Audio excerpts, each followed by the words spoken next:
দিনটা ছিল 17 জুন আর এই দিনটা ছিল আমাদের কাছে অনেক অনেক স্পেশাল। তার কারণ কি তোমরা নিশ্চয়ই ভিডিও টাইটেল আর থাম্বনেল দেখে বুঝে গেছো। এই দিনে একসঙ্গে দুটো অনুষ্ঠান পালন করা হয়েছে আমাদের বাড়িতে। ফার্স্টে বললি তোমাদের আজকে হচ্ছে আমার জন্মদিন 17 জুন। তোমরা অনেকেই আমাকে উইশ করেছো। আমি তোমাদের বলেছিলাম আজকে আমার জন্মদিন, সেই রকম বলে একটা ফটো আপলোড দিয়েছিলাম। তো তোমরা আমাকে সেখানে অনেক অনেক উইশ করেছো, আমার অনেক অনেক ভালো লেগেছিল। তাই তোমাদেরকে ধন্যবাদ দিয়ে ছোট করব না। তোমাদের একটাই কথা বলবো, তোমাদের আশীর্বাদের হাত সব সময়ের জন্য আমার মাথার ওপরে যেন থাকে। তো যাই হোক, আমাদের বাড়িতে সেই দিন ছিল একসঙ্গে দুটো অনুষ্ঠান, আর সেই সঙ্গে ছিল আমাদের পাড়ায় গঙ্গা পুজো। সেই দিনটা হয়তো গঙ্গা পুজোর পরের দিন ছিল 17 জুন। 16 জুন ছিল গঙ্গা পুজো, আজকে হচ্ছে 17 জুন। তো গঙ্গা পুজোর পরের দিন, আর এইখানে দেখো পুজো হচ্ছে গঙ্গা পুজো। তো ঠাকুরটা দেখো কতটা মিষ্টি হয়েছে দেখতে। ঠাকুর মানে মিষ্টি হয় দেখতে, তবুও এইবারের ঠাকুরটা আমার অনেক অনেক ভালো লেগেছে। তো যাই হোক, আমি গিয়েছিলাম শিব মন্দিরে দূর্বা তুলতে। আর যে কোনো শুভ কাজে দেখবে ধান দুব্র আগে প্রয়োজন, মানে আশীর্বাদের ক্ষেত্রে। তো আমাদের বাড়িতে তো অনুষ্ঠান, আমার জন্মদিন তো হচ্ছেই, মানে আজকে সেলিব্রেশন হবে সন্ধ্যাবেলায়, আর তার সঙ্গে আরও একটা অনুষ্ঠান হবে, সেটা তোমরা একটু পরেই দেখতে পারবে। তো সেই কারণে আমি দূর্বা তুলতে গিয়েছিলাম। আর হচ্ছে তারপর দূর্বা তুলে নিয়ে আসার পর এখন দিয়ে নিলাম পুজো। ঘরের পুজো তো দিলাম, তার সঙ্গে মন্দিরেও পুজো দিতে গিয়েছিলাম। তো দুটোই কমপ্লিট হয়ে গেছে। আর এখন কি হচ্ছে সেটা নিশ্চয়ই তোমরা বুঝতে পারছো না। এখন হচ্ছে আমার দিদির সাধের অনুষ্ঠান, মানে 7 মাসে সাধ দেওয়া হচ্ছে আমাদের বাড়িতে। তোমাদের এর আগে কখনোই বলিনি যে আমার দিদি দ্বিতীয়বারের মতো মা হতে চলেছে। আমার দিদির প্রথম সন্তান দেখতেই পাচ্ছ, দিদির কোলে আছে, যাকে তোমরা বলো যে আমার ছেলে। ওকে অনেক শর্ট ভিডিওতে তোমরা দেখতে পাও, ও আমার সঙ্গে ভিডিও করে। ওর ভিডিও করার অনেক অনেক নেশা। তো আমি যখনই ভিডিও করি ও আমার সঙ্গে নাচে। তো তোমরা অনেকেই বলো ওটা তো আমার ছেলে। তো আমি যখন বলি ও আমার ছেলে না, তোমরা বিশ্বাস করো না। তোমাদের বড় ভিডিওতেও বলা হয়েছে এবং কমেন্টের রিপ্লাইও বলা হয়। তো তোমরা বলো যে আমি মিথ্যা কথা বলি। দেখো, ও আমার সম্পর্কে কিন্তু ছেলে, কিন্তু আমার নিজের ছেলে না, আমার দিদির ছেলে। তো যাই হোক, দিদির একটা ছেলে আছে, তারপরে ও হচ্ছে দ্বিতীয়বার মা হতে চলেছে। ওর 7 মাস চলছে। তো আজকে আমাদের বাড়িতে হচ্ছে ছোট্ট করে একটা সাধের অনুষ্ঠান করা হচ্ছে, মানে সাধ দেওয়া হচ্ছে। তো এখন সবাই মিলে আশীর্বাদ করছে। ফার্স্টে মামি করে নিয়েছে আশীর্বাদ। ওই যে আকাশি কালারের শাড়ি পরে আছে, ওটা হচ্ছে আমার মামি, বড় মামি। তো মামি কিন্তু আজকে রান্না বান্নার সব আয়োজনগুলো মামি করেছে। তো সবাই এক এক আশীর্বাদ করে নিল। তারপরে এখন দিদি খাওয়া দাওয়া করবে।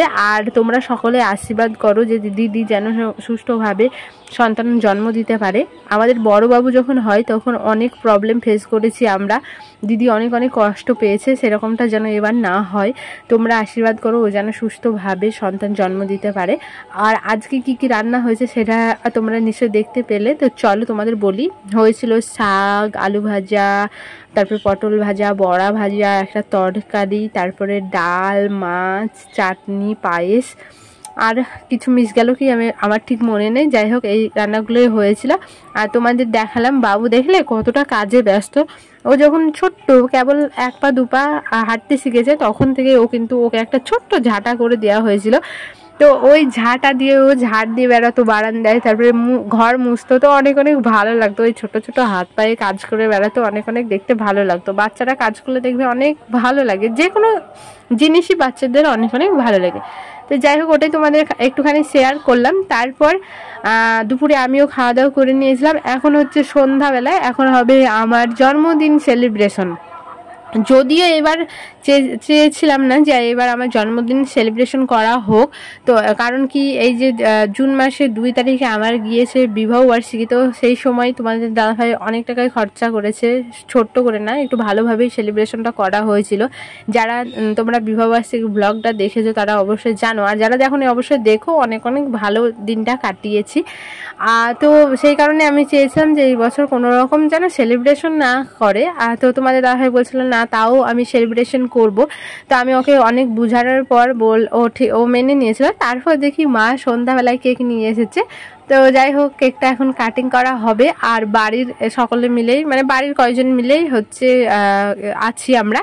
তো এই দিন আবার প্রচুর প্রচুর গরম পড়েছিল, যেই কারণে সবাই কিন্তু মানে রেডি হয়নি। আমি কেবল ভিডিও করার জন্য মানে এই যে ড্রেসটা পরেছি, এই ড্রেসটাও কিন্তু নতুন। তো যাই হোক তারপর মা তারপরে দিদি ওরা কিন্তু বাড়ির ড্রেস পরেই ছিল। আর কি বলবো ওদের কি আর বলবো, সেই দিন এত পরিমাণে গরম পড়ছিল আমি মনে হয়েছিল যেন নাইটি পরে কেকটা কাটিং করি। তো একটা নাইটিও আনা হয়েছিল, দিদি দিয়েছিল আমাকে গিফট হিসেবে। তো সেই নাইটিটা কিন্তু মানে আমার ফিটিংস হয়নি, যেই কারণে পরতে পারলাম না। তো যাই হোক কেকটা তো কাটিং করা হলো। যে সবাই মাথায় টুপিটা দিয়েছে, ওই টুপিগুলোকে কি বলে আমি ঠিক জানি না। তো দিদি সবাইকে মজা করে বলছে এই জন্মদিন হচ্ছে, সেলিব্রেশন হচ্ছে, আর এই টুপিগুলো পরবি না।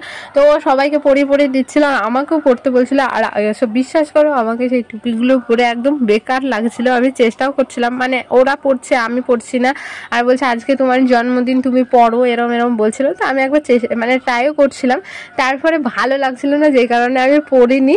তো যাই হোক যেই কেকটা ফার্স্টে কেটেছিলাম ওই কেকটা মা এনেছিল যেহেতু, আর মা কেকের সম্পর্কে সেরকম জানে না। তো দোকানদার বলেছিল সেই কেকটা ভালো, তো মা দোকানদারের কথা মতো নিয়ে এসেছিল, কিন্তু কেকটা একেবারে বাজে ছিল, অনেক দিন আগেকার ছিল। তো কেকটা দেখতে একটু কেমন লাগছিল। তো মাকে আমি বললাম মা এরম লাগছে কেন? মা বললো যে না, দোকানদার বললো ভালো, তো ওই কারণে নিয়ে এসেছিল। তো খাওয়ার পরে দেখি যে কেকটা অনেক দিনের, তো সবাই আমি নিজে খেয়েছিলাম, তো আমি ভাবছিলাম হয়তো আমার ভুল হচ্ছে। তো সবাইকে খাওয়ানোর পর সবাই বললো না কেকটা খারাপ আছে, তো ওই কারণে ওই কেকটা রিটার্ন দেওয়া হয়েছে দোকানে। আর তারপরে আবার এই কেকটা আবার দ্বিতীয়বারের জন্য আনা হলো। আর এই কেকটা দেখো দেখতে অনেকটা সুন্দর, খেতেও কিন্তু অনেক টেস্টি ছিল। তো আমি না ওই কেকটা মানে খারাপ হয়েছিল, তারপরে আমার পুরো মনটা খারাপ হয়ে গেছিলো। আর আমার জন্মদিনে কিছু না কিছু হতেই থাকে, যেই কারণে আমি জন্মদিনটা একেবারেই সেলিব্রেশন করতে চাই না।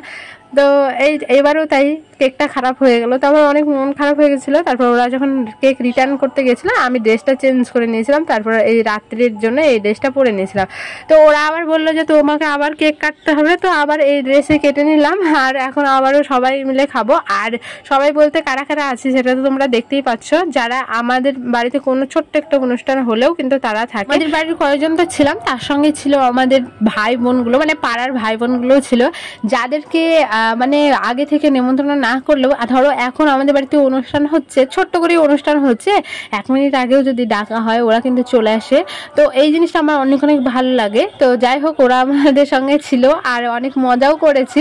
তো এই ভিডিওটা কিন্তু এই পর্যন্তই ছিল, তোমাদের কেমন লাগলো অবশ্যই কমেন্ট করে জানিও। আর হচ্ছে এর নেক্সট ভিডিওটা যেটা হতে চলেছে সেটা তোমাদের অনেক রিকোয়েস্টের ভিডিও, যে আমি বড় ভিডিও কিভাবে আপলোড দিই, কিভাবে ক্যাপশন দিই, কিভাবে ডেসক্রিপশন বক্স লিখি, এই ধরনের ভিডিও হতে চলেছে। তো তোমরা যারা আমার চ্যানেলে নতুন তারা অবশ্যই চ্যানেলটা সাবস্ক্রাইব করো। তো সবাই সুস্থ থেকো, ভালো থেকো, দেখা হবে নেক্সট ভিডিওতে। তো চলো টাটা।